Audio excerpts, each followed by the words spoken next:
I laughed at my husband's funeral.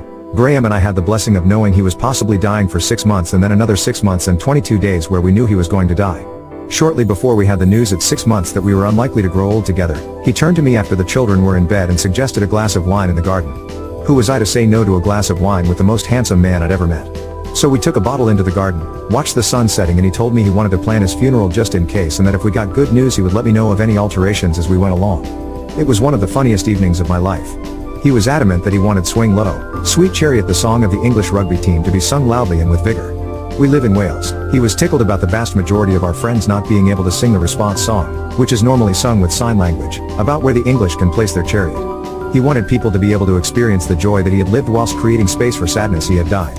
And so 6 months and 29 days later the day arrived.